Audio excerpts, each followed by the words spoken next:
How's it going, guys? My name is Stone, and welcome to these reviews. Today I'm going to be talking about LA Woman by The Doors. This album was released in 1971 and would be the last album to feature Jim Morrison on vocals, as he would pass away from a drug overdose just 3 months after its release. I think The Doors really took a step in the right direction after Morrison Hotel, as they followed up that blues influenced record with an even harder and more demanding approach to their sound.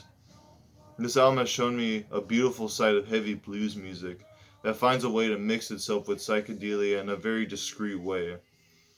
It opened the door for me, no pun intended, to albums such as Happy Trails, which I already reviewed, and Blind Faith, which are both as in your face and as bluesy as LA Woman is.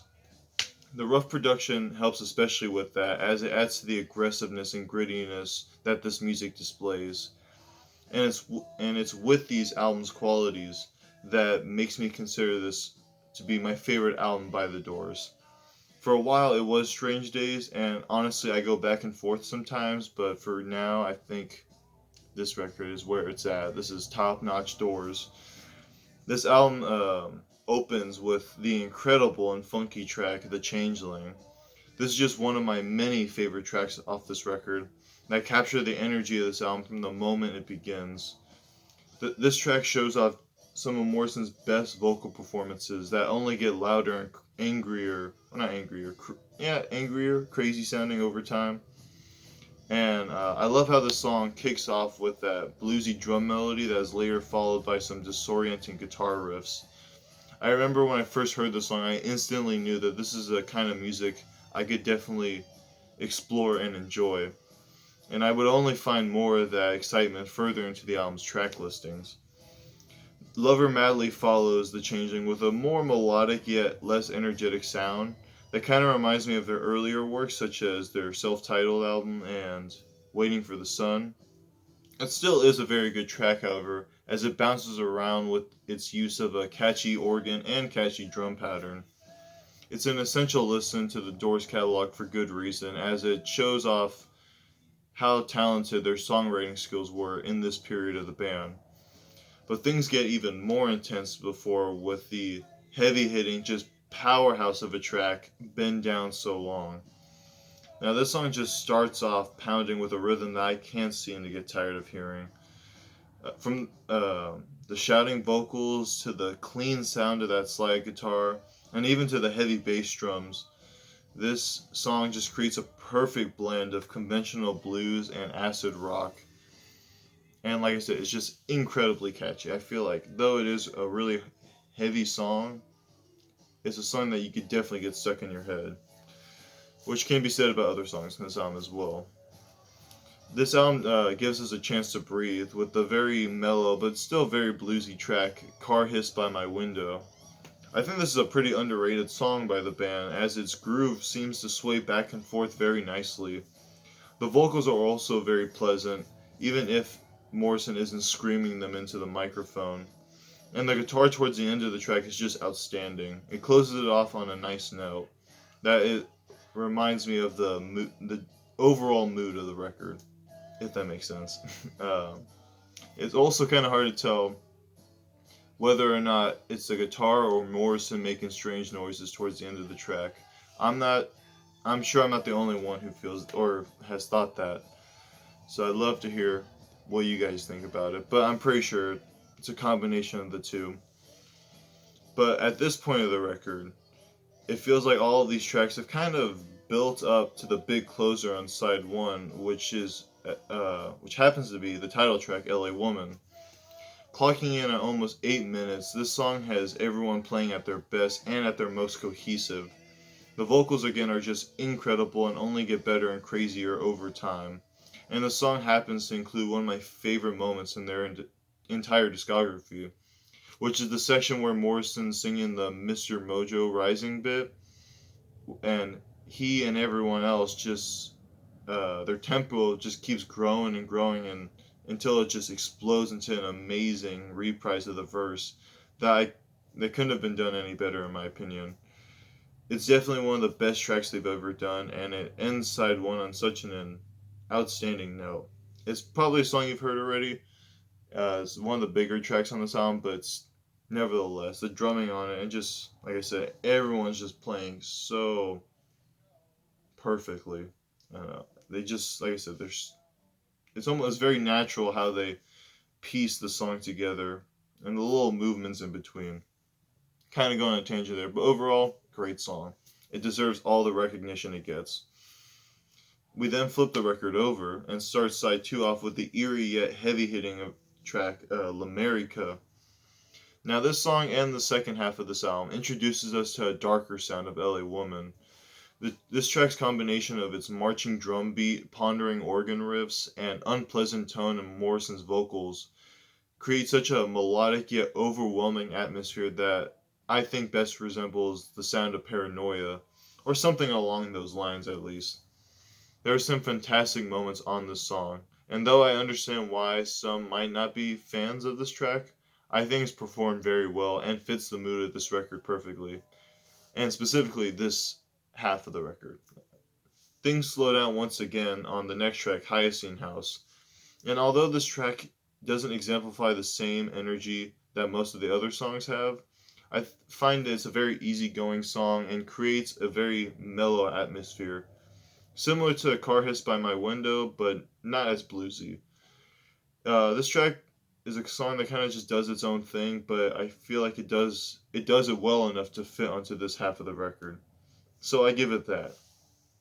It is then followed up by one of, if not my favorite track from this album, Crawling King Snake.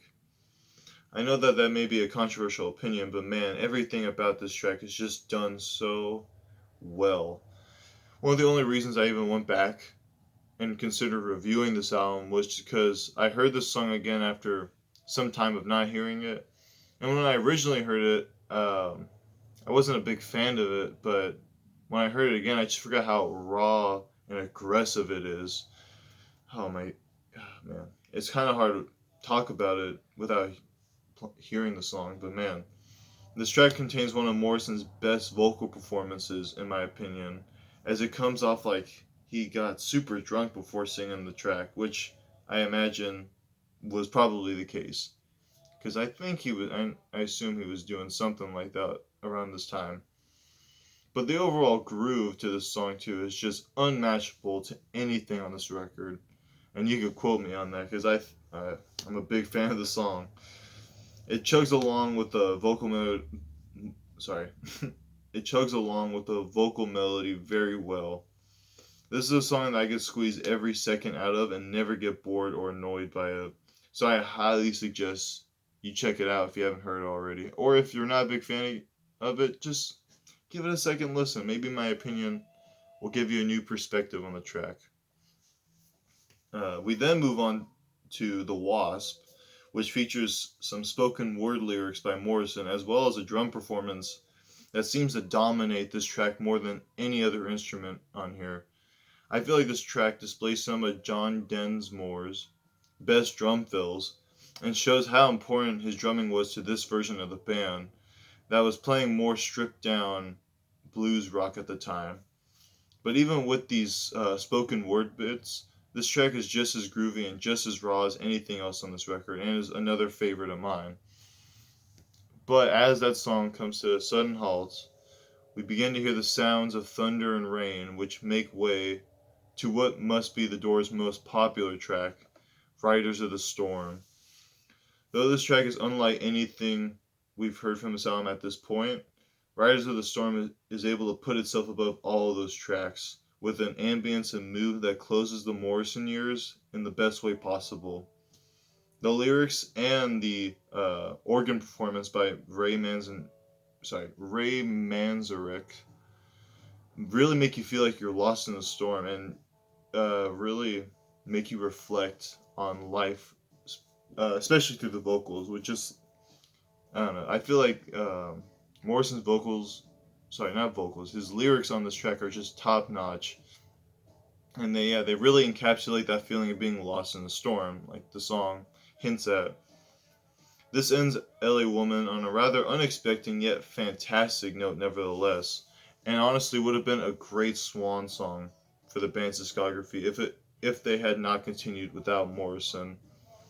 But I think it should be noted that while Jim Morrison is an iconic frontman and is probably the most recognizable part of the Doors, I don't think they could have been the same band, or their music would have been as good if it was just him and a revolving door of musicians.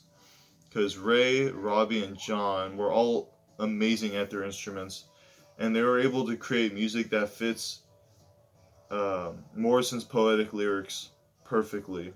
I think this uh, group really is one of the best bands of the '60s, and I'm not just saying that about Morrison. Like I said, like these guys very underrated. No one talks about them as much as they should be talked about. And this album is just a great example of their musicianship, as every melody on this record is nothing less than captivating, and how the band was able to return to a more hard rock sound after an album like The Soft Parade just shows how flexible and innovative their music was in the 60s and 70s. So if you are only aware of their hits or their early albums, might I recommend checking this album out, because I don't think they ever really made a bad album with Jim Morrison. Some are better than others, of course, but never anything less than stellar. And that's all I have for you guys today. I hope you liked this video, and well, if you did, I'd recommend checking out my others. I really would recommend Happy Trails if you like this one. If you haven't heard Happy Trails, go check it out first, or check out my review. You might like it. So I'm just, what is it, self-promoting? Yeah. But what else? Yeah, subscribe if you're interested in like psychedelic rock album reviews, because that's what I'm all about. I try to post a video every week or so. I mean, I kind of lagged this time around, but I know I will push some more out there because I have a few contenders for what's next. I don't really know yet. To those watching, I was thinking about either doing like the Anthem of the Sun or Growers of Mushroom, some more heavier psychedelic rock albums. But we'll see. You'll find out in the next video. Anywho, I hope you enjoyed watching, and I'll see you guys then. Alright.